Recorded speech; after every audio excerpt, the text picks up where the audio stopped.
Assalamualaikum warahmatullahi wabarakatuh. Perkenalkan, nama saya Pradia Paramita dari kelas Hiraf 5C. Di sini saya akan mempresentasikan hasil kerja saya untuk tugas analisis cost benefit proyek sistem informasi penjualan pet shop berbasis website.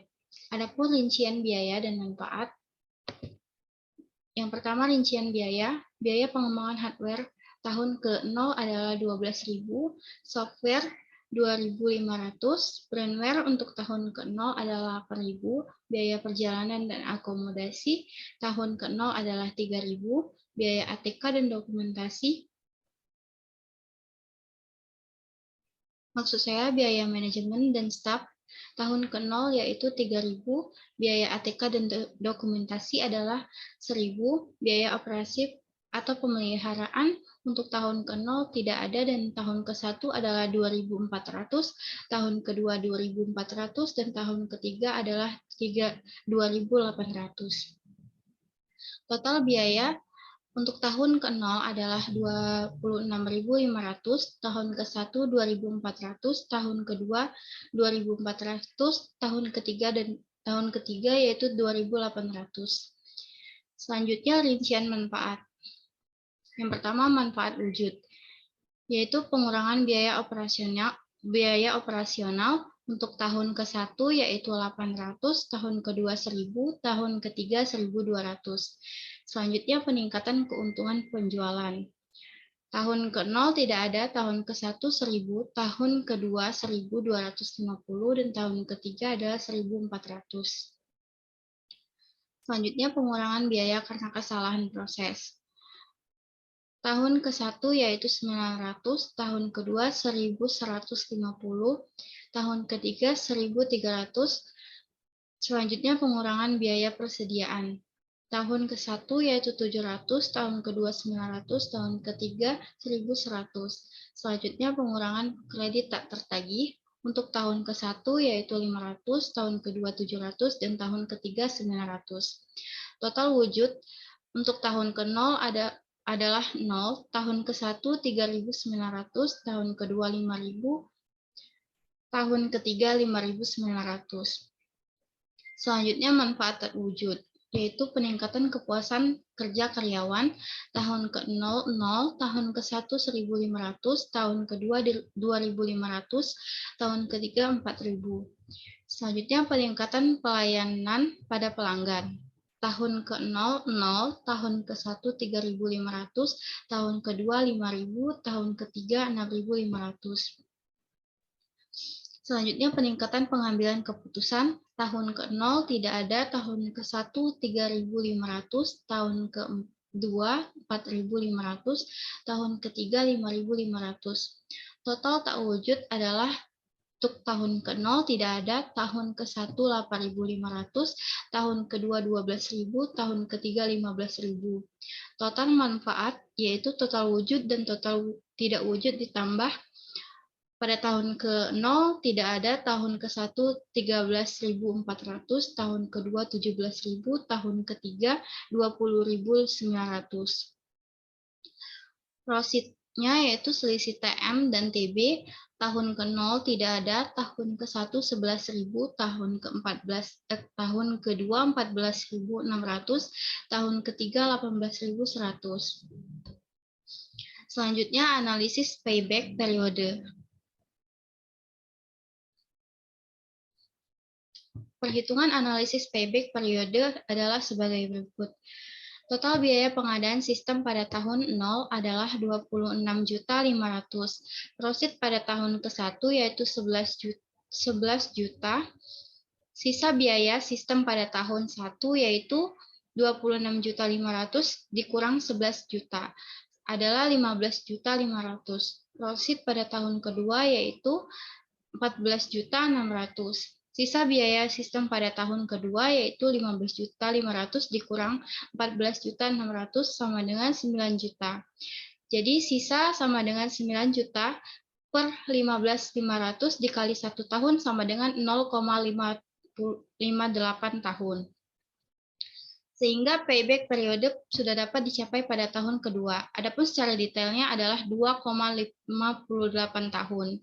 Dari fakta tadi dapat disimpulkan bahwasannya yang ditanamkan pada rancangan sistem ini akan mencapai titik impas pada waktu 2,58 tahun, yang berarti bahwa pada tahun ketiga perusahaan mulai dapat mengambil keuntungannya dari sistem tersebut. Selanjutnya yang kedua adalah analisa return of investment atau ROI.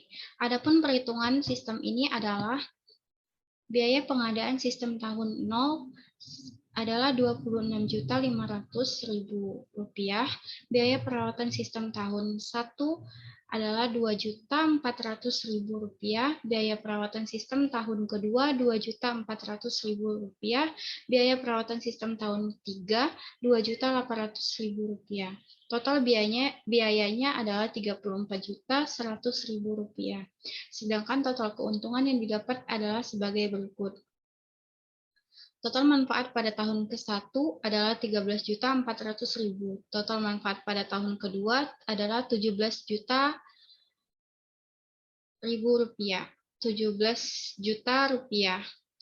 Total manfaat pada tahun 3 yaitu Rp20.900.000. Total manfaatnya adalah Rp51.300.000. Rumusan ROI adalah ROI sama dengan total manfaat dikurang total biaya per total biaya dikali 100%. Maka sama dengan Rp51.300.000 dikurang Rp34.100.000 per Rp34.100.000 dikali 100% adalah 50,43%. Artinya bahwa sistem ini akan memberikan keuntungan pada tahun ketiga sebesar 50,43% dari biaya pengembangannya, sehingga sistem ini layak digunakan bagi perusahaan ini. Selanjutnya, analisa Net Present Value. Perhitungan analisa NPV sebagai berikut. NPV sama dengan min nilai project plus prosit 1 per 1 plus I persen pangkat 1 ditambah prosit 2 per 1 plus I persen pangkat 2 ditambah prosit 3 per 1 plus 1% pangkat 3. Apabila diaplikasikan pada penerapan sistem yang baru, maka perhitungan nilainya dengan tingkat bunga diskonto 15% per tahun, maka NPV sama dengan minus Rp26.500.000 ditambah 11 juta per 1 plus 0,15 pangkat 1 ditambah 14.600 per 1 plus 0,15 pangkat 2 ditambah 18.100.000 per 1 plus 0,15 pangkat 3. Maka NPV-nya adalah Rp6.005.957. Dari hasil perhitungan di atas, dapat disimpulkan bahwasanya keuntungan yang diterima oleh perusahaan pada tahun ketiga apabila ini diterapkan adalah Rp6.005.957 atau NPV lebih besar dari 0, maka proyek ini layak dilaksanakan. Yang terakhir adalah metode tingkat pengembalian internal atau IRR. Jika I1 sama dengan 15%, maka NPV 1 sama dengan Rp6.005.957. Dan I2 sama dengan 20%, maka NPV 2 sama dengan minus Rp26.500 plus 11 juta per 1 plus 0,2 pangkat 1 ditambah 14.600 per 1 plus 1 plus 0,2 pangkat 2 ditambah 18.100.000 per 1 plus 0,2 pangkat 3. Maka NPV 2 sama dengan minus 598.237.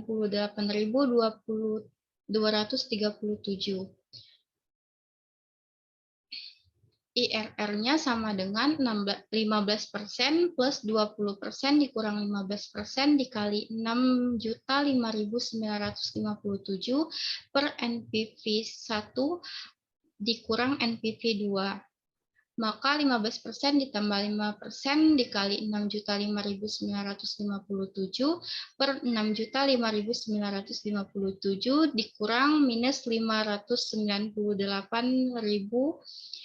237. Maka IRR sama dengan 15% ditambah 30.028.785% per 6.604.194. Maka IRR sama dengan 15% ditambah 4,54%, yaitu 19,54%. IRS sama dengan 19,54%, artinya proyek ini akan menghasilkan keuntungan dengan tingkat bunga 19,54% per tahun. Apabila tingkat bunga pengembalian rate of return yang diinginkan 15 per tahun, maka IRR lebih dari 15%. Dengan kata lain, proyek ini dapat diterima. Sekian penjelasan dari tugas yang saya kerjakan. Saya akhiri. Wassalamualaikum warahmatullahi wabarakatuh.